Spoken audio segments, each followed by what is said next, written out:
What's up, guys? Welcome back to Newswave. Well, the Switch 2 rumor mill continues to turn, with the latest pointing to a certain game being leaked out for the Switch 2 from a reliable source. This one, though, isn't exactly a new one, and it has brought up the question around how Nintendo's going to approach the whole backwards compatibility thing, and we're going to go over that here today. Also, we are going to be talking about Sony, who's once again under fire with PC gamers, first with Helldivers 2, now with Ghost Tsushima when it comes to that PlayStation Network requirement. And then we'll also be talking about the Xbox situation that has continued throughout last week into this week, with the latest being, well, positive news, but also still kind of a shame. So if you guys enjoy these videos, make sure you hit that like button, helps out a ton. And if new here to the Spawnwave channel, make sure you subscribe down below. And of course, members of the channel, we do have Newswave going up early every single day. So if you'd like to learn more about that and support the channel, you can click the join button down below this video. And we're gonna start today with that Xbox showcase that is slated for next month. And I mean, that's the next time I figure Microsoft's really gonna say anything else. And at that point, they'll at least have games to show up with. In fact, we're starting to get more and more hints as to what will be there. We've already heard about Gears, that being a big one, but might also have something from id that could be present. We can see this posted up. This is over on The Verge, where Tom Warren dropped a little hint down here where he says Microsoft may be banking on some new game announcements, lifting the Doom. You can see that's kind of italicized there, Doom, around Xbox, but the company's gaming strategy still looks unclear and the challenges run deeper than a handful of holiday launches. So I think it obviously makes sense to have a new Doom game here with Doom Eternal years off now. It seems like id Soft would be working on something. For a little while, people were wondering if they'd be working on a new Quake game, but Doom does feel like the safe bet, as Doom Eternal did very, very well. And I mean, in fact, they were able to get that on the current Switch. So wouldn't shock me if they have this here ready to roll next month at the showcase. My question will be, is it going to be just the Xbox and PC logo that'll show up, or will we see a PlayStation logo there? Could we eventually see a Switch 2 logo around it in like a year or two? I feel like with Microsoft's current strategy going like almost all in on multi-platform from what's being said, it wouldn't surprise me if we see some of that stuff happen next month with it. Also, we had some surprising news get out there ahead of the weekend, and it has to do with Horizon, the Horizon franchise with Sony, and Lego.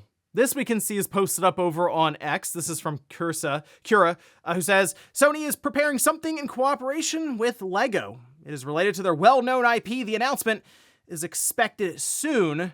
I'm trying to find more details. Now, Tom Warren followed up with this and said, from what they know, there is a Lego Horizon trailer that's ready to go. This also suggests the rumors of a showcase soon are accurate, and yeah, we're gonna most likely see a showcase in the next, I'll say, 2 weeks. I mean, it could even happen this week, but really, in the second half of this month, go figure, Sony should have something ready to roll that hopefully will give us a look not only at the rest of this year, but even the second half of the PlayStation 5 generation. A Horizon Lego collaboration is not exactly one I would have expected going into that showcase, and certainly would have caught me out of left field if we didn't hear anything about this. I guess it does make sense. For Sony, who is really, really going all in on Horizon based on a lot of reports around a bunch of different projects in the works right now, we've already seen collaboration with Lego outside of games. So now I guess a Horizon game that's like the Lego sort of style, and that would work to appeal to a younger audience than what Horizon does now. While it is teen rated, the controls and themes and material and stuff isn't necessarily geared towards, say, 10 years or younger kind of thing. And that, I guess, would make sense for Sony, who continues to try to find more and more customers for their ever-expanding budgets. Oh, and along with that Horizon announcement, we can probably expect another PC port from Sony. This one would be God of War Ragnarok, as noted here by D-Labs, where they say God of War Ragnarok will be one of these titles available soon on PC. They estimate that this PC port will be announced sometime in May 2024. The release date of the game is still unknown to us, and I mean that you look at the timetable there, about a year and a half then from it coming out on the PlayStation console to then showing up, at least through an announcement, on PC. That window will continue to get shorter and shorter and shorter, to the point where we may have some day-and-date releases. I'd say by the end of this generation, definitely I'd say by the PlayStation 6 gen, where we will see single-player narrative-driven experiences that have PlayStation 6, PS5, and PC releases simultaneously. And guys, with some of the quick news out of the way, let's get into the bigger stuff. Let's start right away with a Switch 2 game that's essentially leaked out a bit early, and this one doesn't surprise me at all to hear about. It's actually technically been mentioned before through other reports that I'm fairly confident are correct. But this is coming from Midori over on X, who's been very accurate and seems to have deep ties to Sega and Atlas, and now we're hearing more and more about Nintendo from them. So I'm wondering where they're getting those sources from. But either way, we can see this is posted up over on their account, where they say there is a project at Nintendo with the code name U-King-O. It might be related to the rumors of the next Nintendo console code name. Well, okay, so the code name for the next console appears to be, it's just been going around online after it was sort of found in code, and then it was pulled out before, and people have deciphered it. Apparently it's Ounce or OZ, but anyway, U-King-O.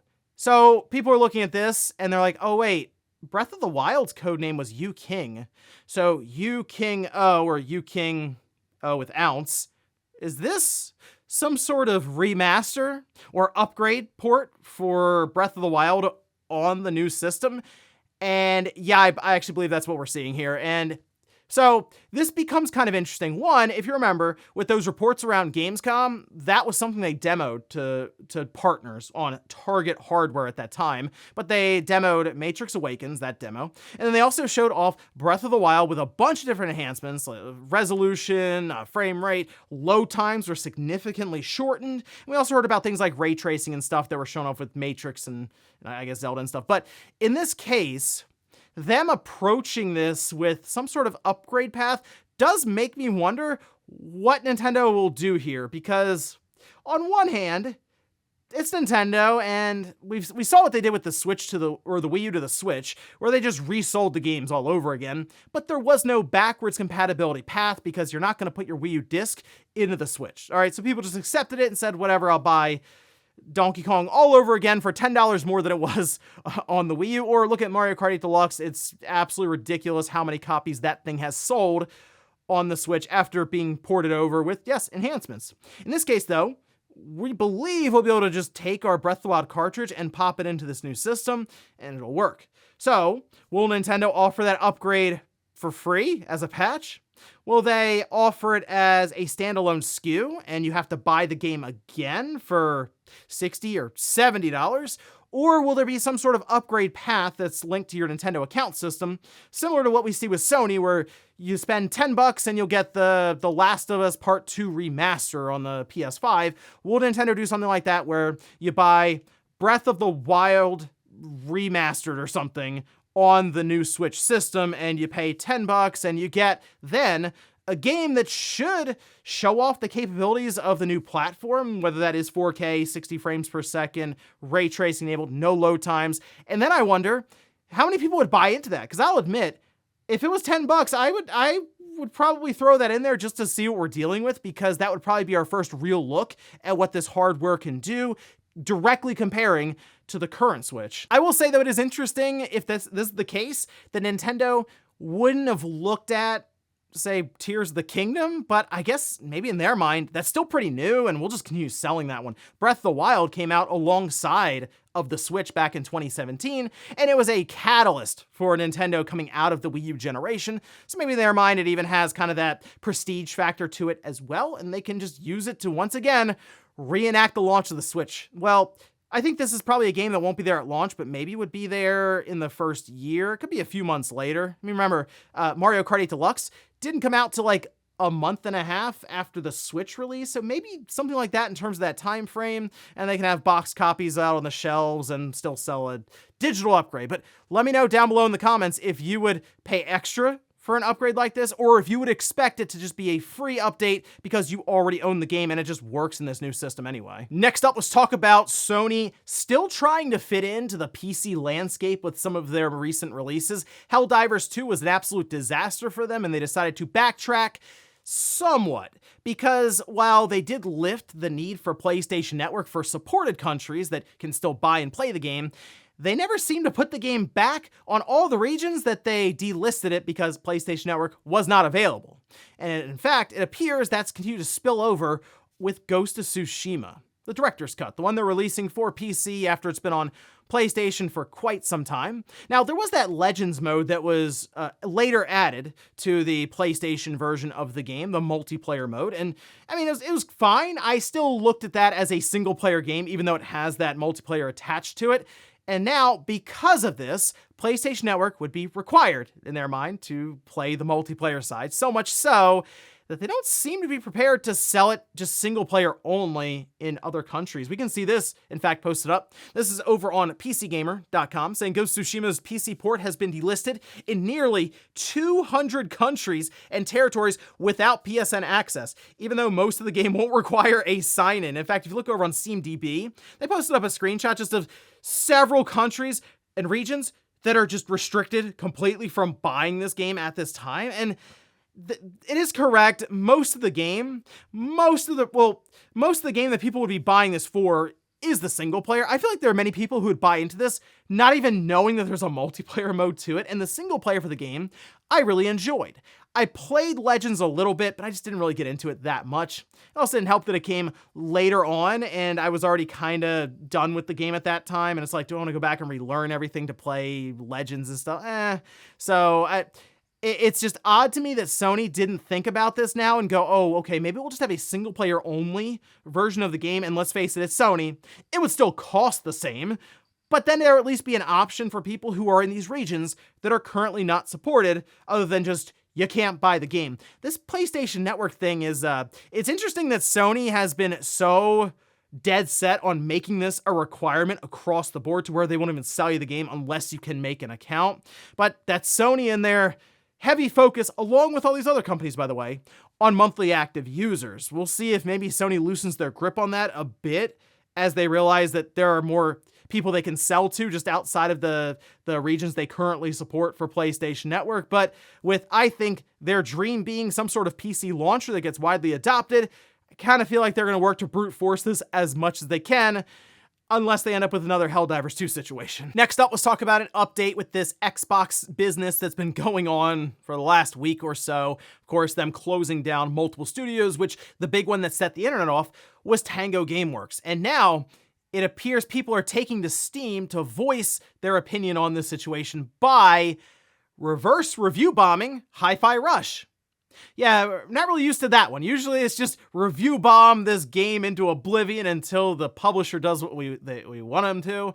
Not this time. It almost feels like people are kind of mourning Tango Gameworks here, and really Hi-Fi Rush, since there doesn't really seem to be much of a path forward at this time for any sort of sequel. But if you look over on SteamDB, where they have those nice charts that showcase when reviews are coming in, either positive or negative, you can certainly see a serious uptick in positive reviews. So much so, by the way, this is now Microsoft's highest rated game on Steam.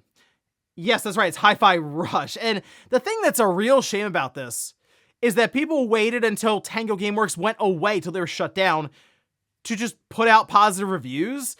This seems like something people should work on doing maybe a bit more often before the studio's gone, because the game hasn't changed since that announcement. It's still a good game.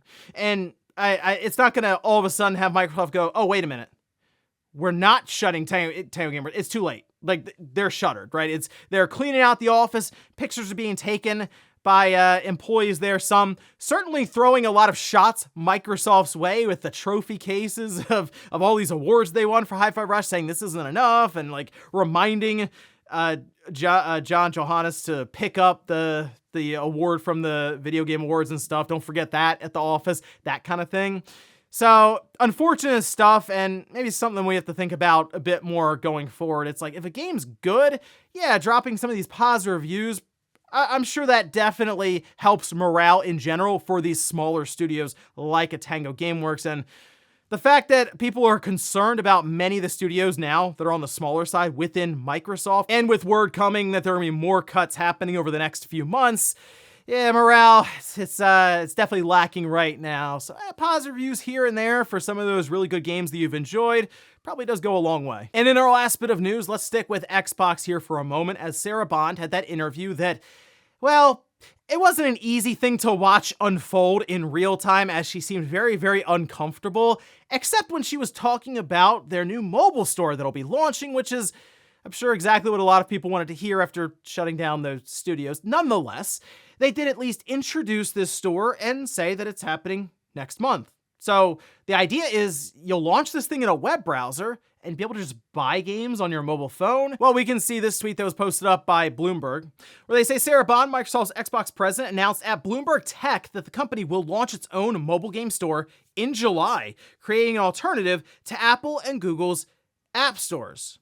So this sounds great, but then we got a bit more information about this from The Verge, and it doesn't sound like it's going to be that expansive, saying this year we will debut our first mobile offering where mobile players will find deals on their favorite in-game items and discover new games starting on the web so players can access it anywhere. This web-based store is the first step in our journey to build a trusted app store with its roots in gaming. The store will be focused on first-party mobile games for Microsoft's various studios, which include huge hits like Call of Duty Mobile, Candy Crush Saga.